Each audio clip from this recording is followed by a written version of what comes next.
உயிரிந்த உறவுகளுக்காக எழுந்து நின்று ஒரு நிமிடாக வணக்கம் இடம்பெறும்.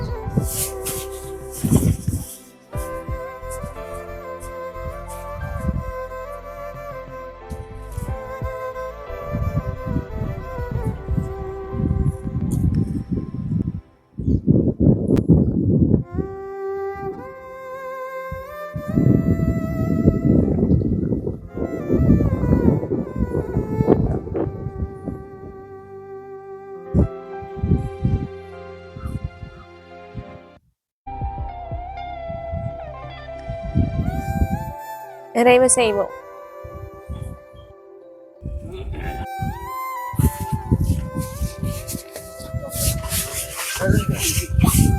இன்று பெருந்தாய் பொன்னம்மா என்கிற ஒரு மூதாட்டியினுடைய நினைவாக இன்று இந்த பொன்னம்மா படிப்பகம் என்கிற இந்த ஒரு திறந்த வெளி என்ன ஒரு படிப்பகத்தை அல்லது வாசிப்பு குடிலை என்று நாங்கள் திறந்து வைத்திருக்கோம். இதை வாசிப்பு குடில் என்று சொல்லலாம்.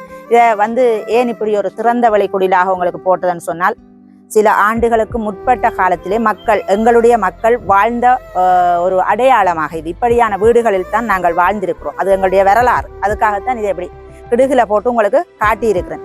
வரலாறையும் வாழ்வியலும் உங்களுக்கு சொல்லித்தராமல் நீங்கள் அது என்னன்னு தெரிஞ்சு கொள்ள முடியாது. உங்களுக்கு நாங்கள் சொல்லித்தந்தா தானே விளங்கும். இப்படித்தான் நாங்கள் வாழ்ந்தனாங்கன்னு நாங்கள் சொல்லாமல் உங்களுக்கு தெரியாதல்லோ.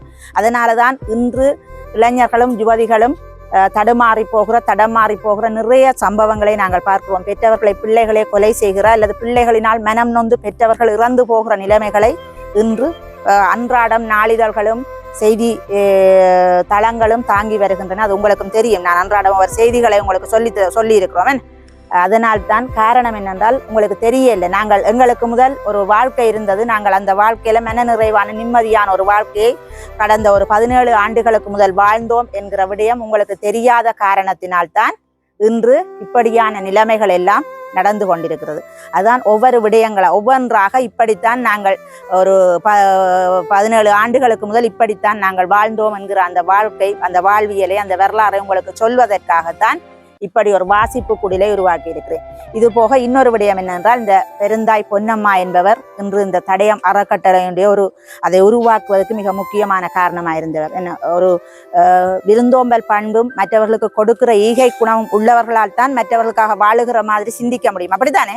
அந்த தன்மையை பிள்ளைகளிடம் நாங்கள் உருவாக்காமல் யாராவது செய்வினமோ இல்லை. இந்த தடயம் அறக்கட்டளையை உருவாக்கியவர் அந்த பொன்னம்மா அவர்களுடைய பேரனர். அவர் ஒரு அம்மம்மாவுடைய அந்த வார்த்தை அல்லது அவருக்கு இருந்த அந்த குணம் அல்லது அவர்கள் வளர்த்த அந்த வளர்ப்பு, அதுதான் இன்று உங்களுக்காக எங்கோ ஒரு மூலையில ஒரு கிராமத்தின் ஒரு கடைநிலையில் இருக்கிற ஒரு இடத்துல இருக்கிற பிள்ளைகளுக்காக ஒரு இடத்தை உருவாக்குறதுன்ற பெரிய விஷயம் தானே.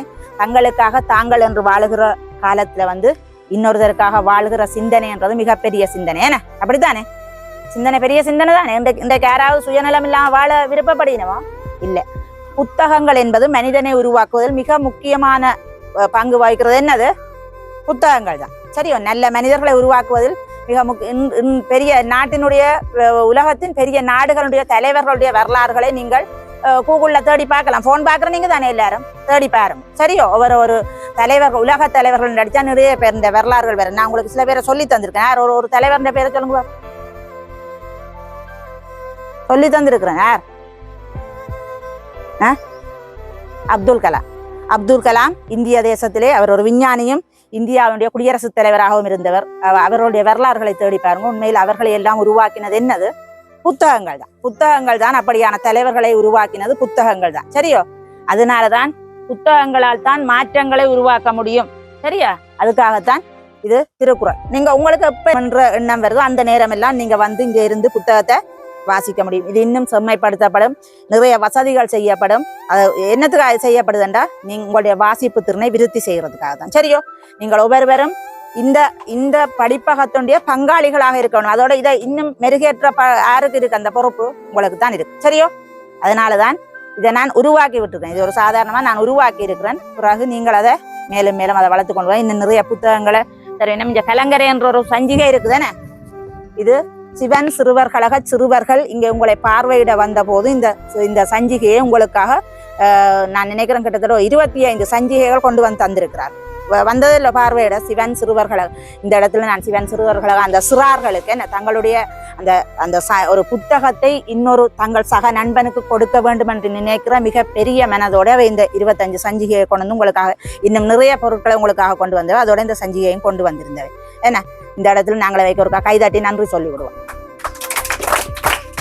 மற்ற ஏனி ஒழுக்கம் பண்பாடு பழக்க வழக்கங்கள் எல்லாவற்றையும் நல்ல பிள்ளைகளா இருந்து இன்றைக்கு நாங்கள் 20 பிள்ளைகளை உருவாக்குகிறோம். நீங்கள் 20 பேரும் 200 பிள்ளைகளை அந்த 200 பிள்ளைகளும் 2000 பேர் அந்த 2000 பேர் 20,000 பேர் என்று உருவாக்கணும். என்னோட ஒரு கேள்வி கேட்டு ஏன் தர்மபுரம் மட்டும் இப்படியே மாறாம இருக்கு என்ன?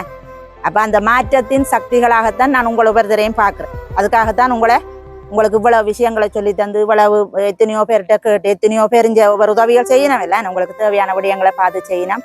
நீங்கள் ஒவ்வொருவரும் அதை பற்றி சிந்திக்க வேண்டும். வாசிப்பு மனிதனை பூர்ணப்படுத்தும். இந்த எழுதி இருக்கிறேன் நீங்கள்லாம் இதெல்லாம் தேடி தேடி எழுதினது டீச்சரோட சேர்ந்தேன்.